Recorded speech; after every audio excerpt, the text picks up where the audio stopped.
అందరికీ నమస్కారం. నేను శిరీష. ప్రస్తుతం మనతో పాటు ఉన్నారు ప్రముఖ ఆధ్యాత్మికవేత్త జ్యోతిష వాచస్పతి బ్రహ్మశ్రీ పోతికూచి చంద్రమౌళి శాస్త్రి గారు. గురుగారితో మాట్లాడదాం. నమస్కారం గురుగారు. ఓం శ్రీమాత్రే నమః. గురుగారు, ఈ జూన్ మాసంలో సింహ రాశి వారికి ఎలా ఉండబోతుందంటారు? ఎలాంటి జాగ్రత్తలు తీసుకోవచ్చు అంటారు? గ్రహ గోచారం ఎలా ఉంటుందంటారు ఈ మాసంలో వీరికి? ఓం నమో భగవతే దక్షిణామూర్తయే మహ్యం మేధాం ప్రజ్ఞాం ప్రయచ్ఛ స్వాహ. శ్రీ మేధా దక్షిణామూర్తయే నమో నమః. మా సింహరాశి వారికి జూన్ మాసం మొత్తంలో కూడా గ్రహాల యొక్క గోచార గమన స్థితిగతులను కనుక మనం గమనించినట్లయితే, ముఖ్యంగా ఈ సింహరాశ్యాధిపతి అయినటువంటి సూర్య భగవానుడు జూన్ 14వ తేదీ వరకు కూడా దశమ కేంద్ర స్థానంలో ఉండటం అఖండ లక్ష్మీప్రదం. అఖండమైనటువంటి ఉద్యోగ ప్రాప్తిని కలుగజేస్తూ, చేసేటటువంటి ఉద్యోగరీత్యా కంఫర్ట్నెస్ కొంచెం తక్కువైనా సరే చేస్తున్న ఉద్యోగంలో పట్టుదలగా, అంటే ఎవరికో వెళ్ళబోయేటటువంటి ప్రమోషన్స్ని వీళ్ళ వైపుకి మరల్చుకునేలాగా కష్టపడతారు ధనం కోసం సింహరాశి వారు. కాబట్టి ఆ యొక్క ధ్యేయము, ఆ యొక్క ఆరోగ్య స్థితి కూడా వీరికి చాలా చాలా సహకరిస్తుంది. ఎందుకంటే లక్ష్మి గురించి ఎవరైతే, అంటే మహాలక్ష్మి అనుగ్రహం కోసం ఎవరైతే తాపత్రయపడతారో తొందరగా వాళ్ళు బద్దకించే వాళ్ళు అయి ఉండరు. యాక్టివ్గా ఉంటారు. మరి డబ్బు ఊరికనే వస్తుంది అమ్మా, చెప్పండి. పడుకునేవాడికి డబ్బుతో పని లేదు. ఎంతో కొంత ఇంత తింటే చాలు, పడుకుంటే చాలు, లేచి తిరిగితే చాలు. ఇంకా వాడికి డబ్బుతో పనేముంది? అవసరమైతే అప్పు చేస్తాడు. లక్ష్మీదేవిని బ్యాంకులో నిల్వ ఉంచుకోవాలి, లేకపోతే అప్పు లేకుండా బతకాలనుకునేవాడు ఒక టైం నిర్దేశిత సమయంలో మాత్రమే పడుకుంటాడు. నిద్ర చాలా గొప్పది. నిద్ర పడుకోవటం. యాదేవి సర్వభూతేషు నిద్రారూపేణ సంస్థిత నమస్తస్తే నమస్తస్తే నమస్తస్తే నమో నమః. అమ్మవారే చెప్పింది. నిద్ర ఆవిడ ఇప్పుడు వృత్తి రూపేణ సంస్థిత, వృత్తి ఆవిడదే. ఆ అన్నం తినేటప్పుడు ఆవిడే. నిద్రపోవాలన్నా ఆవిడ అనుగ్రహం ఉండాలి. కాబట్టి మినిమం 7 గంటలో 6 గంటలో, వయసు రీత్యా 8 గంటలో, పిల్లలైతే 10 గంటలో ఇట్లా పడుకునేటటువంటి సమయం నిర్దేశితం చేశారు మన ఋషులు. మనకు కూడా అసహ్య సమయాన్ని నిద్ర వస్తుంది. ఇక వీళ్ళకి ఇదే పని, నిద్రపోతూనే ఉంటారు. కారణం, పూర్వజన్మలో ఏ దోషం చేసుకున్నారో ఈ జన్మలో గ్రహస్థితి ఎట్లా ఉందో తెలియదు, కానీ ఆ నిద్రే వాళ్ళకి శాపం. ఏం చేద్దామన్నా చేయలేరు. మరి ఈ సూర్యుడు ఏంటంటే అమ్మా, నిద్రను మేలుకొలిపేటటువంటి వాడు, నిద్రను పంపించేవాడు శని భగవానుడు. మరి అష్టమ శని ఉండి ఇక్కడేమో దశమంలో రవి ఉన్నాడు. ఈ రవి మరి 10లో ఉండి మంచి యోగాన్ని ఇవ్వాలిగా. కానీ వీళ్ళు చేసేటటువంటి ప్రతి ప్రయత్నంలో ఆటంకాలు, అడ్డంకులే. ఎందుకంటే రవి బలం బాగుంది. రవిని ఎవరు చూస్తున్నారంటే శని చూస్తున్నాడు. శని దృష్టి రవి మీద పడేసరికి వీరు ఏ పని చేస్తున్నా వెనక్కి లాగటం, మళ్ళీ వీళ్ళు పరిగెత్తడం. వీళ్ళు ఎంత పరిగెడదాం అనుకున్నా శని దృష్టి ఏంటి వెనక్కి లాగుతూ ఉంటుంది. తెలియని మత్తు, ఆకస్మికంగా ఎన్నో రకాల ఇబ్బందులు, ఎన్నో రకాల ప్రమాదాలు, అవమానాలు, వృత్తి ఉద్యోగ విషయాలలో ప్రమోషన్స్ కోసం ముందుకెళ్తే అవతల వాళ్ళు అవమానించటం. నీ ముఖానికి ఈ ఉద్యోగం ఎక్కువ, నీకెందుకురా ఉద్యోగం అని. అంటే రవి అనుకూలిస్తున్నా, వీళ్ళు ఎంత కష్టపడి సంపాదించాలనుకున్నా అష్టమంలో ఉన్నటువంటి శని వీళ్ళని బాగా క్రష్ చేస్తూ ఉంటాడు. ఆయన దృష్టి మంచిది కాదు. దానివల్ల ఏమవుతుంది, ఆయన స్థానం మీద, ధనస్థానం మీద కూడా దృష్టి పడి ఉద్యోగరీత్యా చేసే ప్రయత్నాలలో ధనము రావాలన్నా, అప్పులు తీర్చాలన్నా వాళ్ళ వల్ల కాని పరిస్థితి ఈ యొక్క సింహరాశి వారికి. మరి జూన్ 15 తర్వాత ఈ రవి లాభంలోకి వస్తాడు. శని దృష్టి పోతాం. లాభంలోకి వచ్చినప్పుడు చక్కటి ఆర్థిక ధన లాభాదులు, ఆరోగ్య లాభము, అనుకున్న కార్యసిద్ధి, సంతాన వృద్ధి, సంతాన సిద్ధి, బంధువులతో సుఖ సౌఖ్యాదులంగా మాట్లాడటము, మంచి వాళ్ళకన్నా పెద్ద ఉద్యోగస్తులతో సమన్వయంగా మంచి మనస్సుతో, వాళ్ళకున్న లౌకిక జ్ఞానంతో, తెలివితేటలతో మాట్లాడి వీళ్ళకి కావాల్సింది పని చేయించుకునేటటువంటి లక్షణాలు జూన్ 15 తర్వాత వీళ్ళకి వస్తాయి. ఎక్కడా కూడా ఇబ్బందులు కలగనటువంటి స్థితి. ప్లస్ అదే స్థానంలో సింహరాశి వారికి బుధగ్రహము దాదాపుగా 21వ తేదీ వరకు కూడా ఆ యొక్క మిథున రాశిలోనే ఆయన సంచరిస్తాడు. కాబట్టి రవి బుధులు కలవటం అనేటటువంటిది ఇక్కడ బుధాదిత్య యోగం ప్రాప్తిస్తుంది.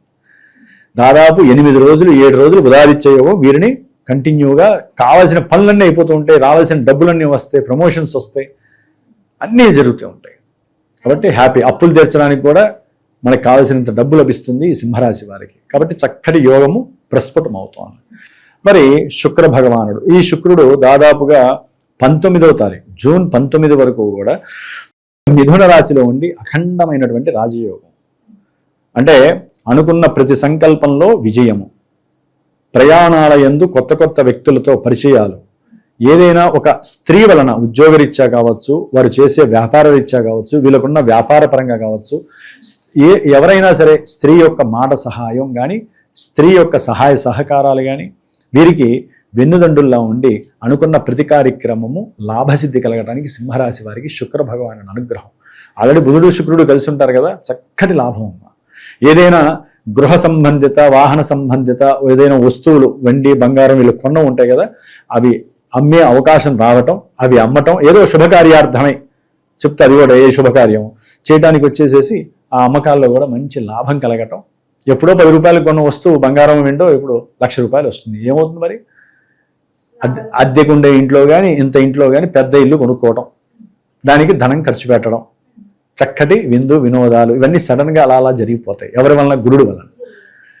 గృహ పాశుపత హోమం చేసుకుంటే ఎప్పటి నుంచో ఆగిపోయినటువంటి గృహములు కట్టడంలో ఆగిపోయినా, లేకపోతే గృహం కడదామనుకున్న వాళ్ళకి బ్యాంకు లోన్లు రాకపోయినా, అప్పులు విపరీతంగా ఉన్న చదువు గురించి కానీ, గృహం గురించి కానీ, వాహన పరంగా ఇవి తీరాలి అంటే గురువుకి సంబంధించినటువంటి పాశుపత రుద్ర అభిషేకాలు ఎక్కువగా చేసుకోవడం ద్వారా వీరికి గురువు యొక్క అనుగ్రహం కలిగి తొందరగా అప్పులు కూడా తీరిపోయే అవకాశం ఉంటుంది. సంతాన భాగ్యం కలగడానికి కూడా ఇదే సమయంలో సంతాన పాశుపత రుద్ర హోమాలు చేయించుకోవటము, లేకపోతే అభిషేకం, భార్యాభర్తలు కూర్చొని అభిషేకాలు చేయించుకోవటం, ఇవన్నీ చేస్తూనే ఉంటామమ్మ. మేము చేస్తూ ఉంటాం కాబట్టి వాళ్ళకి ఫలితాలు వస్తాయి కాబట్టి నమ్మకంతో ఇవన్నీ చేస్తే ఇలా జరుగుతుందని చెప్తూ ఉంటాం. నమ్మిన వాడికి కొంగు బంగారం, నమ్మిన వాడికి ఏముంది, వాడి చేతిలో బంగారం ముద్ద పెట్టినా కూడా వాడికి నల్లగా దాన్ని ఏమంటారు, బొగ్గు కనిపిస్తుంది. వాడి అనుమానం, వాడి జీవితాంతం అనుమానంతో పోవాల్సిందే. ఎందుకు కొంతమంది పెడతా ఉంటారు కామెంట్స్లో, గురువులు చెప్పినవి నచ్చకపోతే చక్కగా హ్యాపీగా నీకు సంబంధించి నువ్వు చేసుకోవాలమ్మా. కామెంట్స్లో పెడితే గురుశాపాలు తగలవు. ఇప్పుడు గురువులు ఎటువంటి వాళ్ళో నీకు తెలియదుగా. నువ్వు నిజంగా గురువుని ఆదరిస్తే నీకు అక్కర్లేదు నీకేమి. కాబట్టి ఎప్పుడు కూడా ఒక గురువుని అవమానించినా, కన్న తల్లిదండ్రులని ఇష్టం వచ్చినట్టు మాట్లాడినా, వాడిని సరిగ్గా చూడకపోయినా, నవగ్రహ దేవతలను కానీ దైవాన్ని దూషించిన, అవతల వ్యక్తులను దూషించిన ముందు వీడికే ఆ పాపాలు శాపాలన్నీ జరుగుతాయి. కాబట్టి అవి తీసేస్తే చాలా చక్కగా ఉంటుంది. కాబట్టి సింహరాశి వారు ముఖ్యంగా వీళ్ళు చేయాల్సిందల్లా ఇందాక చెప్పినట్టుగా పాశుపత రుద్రాభిషేకాలు, శివాభిషేకాలు, లక్ష్మీదేవికి సంబంధించిన శ్రీ సూక్త పారాయణలు ఎంతైతే చేయిస్తే అంత వ్యాపార వృద్ధి, అంత ధన సంపాదన కలిగితే. ముఖ్యంగా వాళ్ళ ఇంట్లో వాళ్ళు కనకదార స్తోత్రము, లక్ష్మీ అష్టోత్తరం చేయడం ద్వారా ముందు అప్పులు తీరిపోవడానికి చాలా యోగ్యకరమైనటువంటి రోజులుగా భావించాలి. ఇక అష్టమ శని, రాహుకేతువులు అంటే మనకి స్కందుడి యొక్క దేవాలయ దర్శనాలు, అంటే సుబ్రహ్మణ్య స్వామి స్తోత్రాలు చదువుకోవటం, హనుమంతుల వారి యొక్క పారాయణ చేయటము, పారాయణం అంటే సుందరాకాండ కావచ్చు, ఏదైనా కావచ్చు, ముఖ్యంగా శనికి సంబంధించిన జపతపాలు, ఇలా ఏవో ఉంటాయి. ఇవన్నీ కూడా చేసుకుంటూ వాళ్ళు కాపాడుకుంటూ వెళ్ళిపోవటమే చాలా మంది.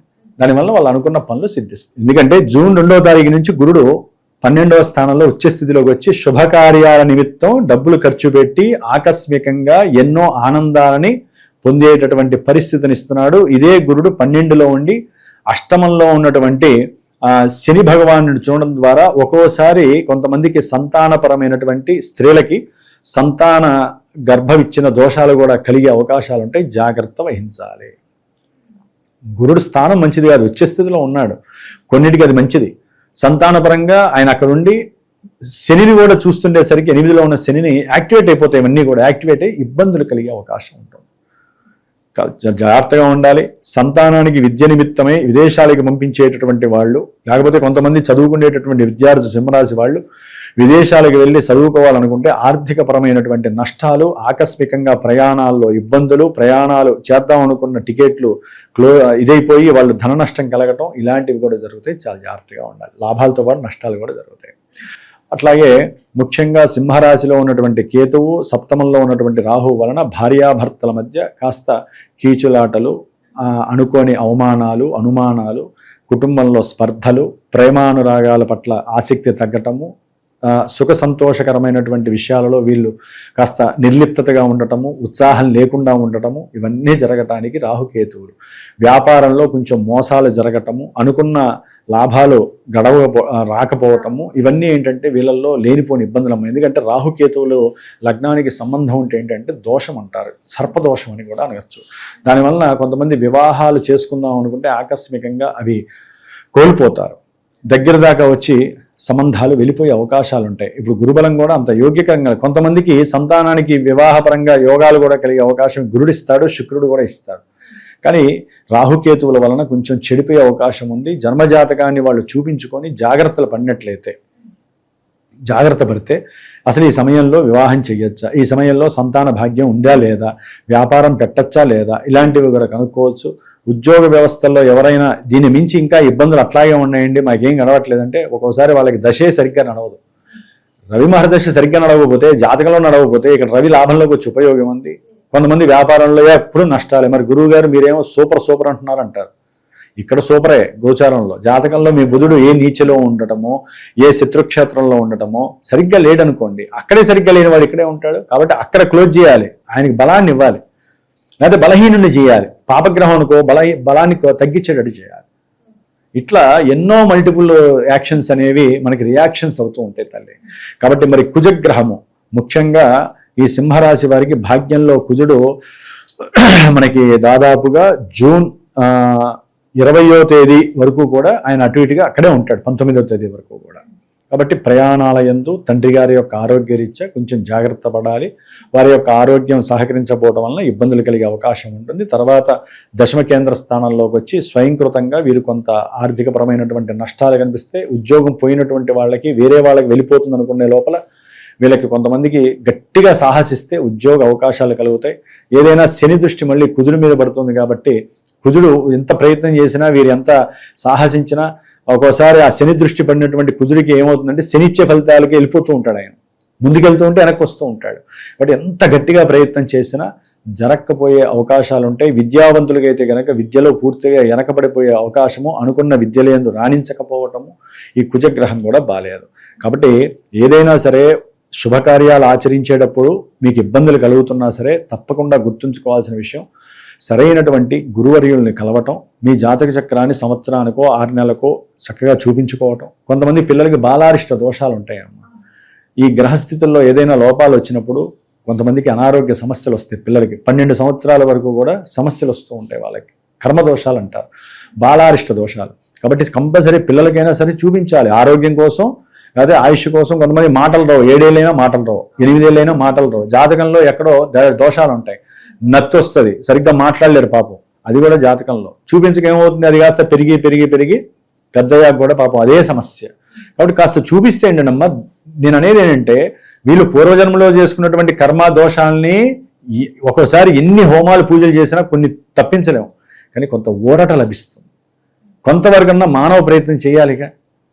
చేస్తే ఫలితం 100% రాకపోయినా ఒక 70యో 60యో వస్తుందిగా, వాళ్ళ జీవితంలో ముందుకు వెళ్తారుగా. ఇట్లాగే ప్రతి విషయంలో కూడా ఏ తర్జన భర్జనలో పడుతున్నా జాతక పరిశీలన చేసుకొని గ్రహ గోచారంతో ఆ గురువర్యులు లింకు చేసి, అమ్మ మీ జాతకంలో ఈ దశ నడుస్తోంది, ఈ అంతర్దశ నడుస్తోంది, ఇవి అనుకూలించాలంటే మీరు ఈ పూజలు చేసుకోండి, జపాలో తర్పణాలో హోమాలో, లేకపోతే మీరు ఈ స్తోత్రాలు చదువుకోండి. ఇట్లా ఎన్నో ఉన్నాయి మనకి ఋషులు ఇచ్చినవి. కాబట్టి ఆ విధంగా చేసుకోవడం ద్వారా వీరికి అనుకూలత కలుగుతాయి. ముఖ్యంగా వీరు లక్ష్మీనారాయణులకి సంబంధించినటువంటి కళ్యాణం చేయించుకోవడం ద్వారా వివాహానికి సంబంధించిన దోషాలు తొలగిపోతాయి సింహరాశి వారు. మరి గురుగారు, ఈ జూన్ మాసంలో వీళ్ళకి ప్రథమార్థం అంటే అమావాస్య ముందు బాగుంటుందంటారా, అమావాస్య తర్వాత ఎక్కువ బాగుంటుందంటారా? అమ్మ మనకి అమావాస్య 15వ తారీఖు వస్తుంది. 15వ తారీఖు తర్వాత అనుకూలమైన, ఆల్రెడీ జూన్ నుంచే చాలా వరకు మార్పులు చేర్పులు ఉంటాయమ్మ. కాబట్టి ఇక్కడ సింహరాశ్యాధిపతి రవి బలం ఎప్పుడు వస్తుంది, 15 తర్వాత వస్తుంది. కాబట్టి 15 తర్వాత చాలా విషయాలలో వీళ్ళకి చాలా అనుకూలతలు కలుగుతాయని మాత్రం చెప్పుకోవచ్చు మనం. గురుగారు, మొత్తం మీద జూన్ మాసంలో సింహరాశి వారికి ఎలా ఉంది, ఎలాంటి జాగ్రత్తలు తీసుకోవాలి, ఎలాంటి పరిహారాలు చేయాలో తెలియజేసినందుకు ధన్యవాదాలు. శుభమస్తు.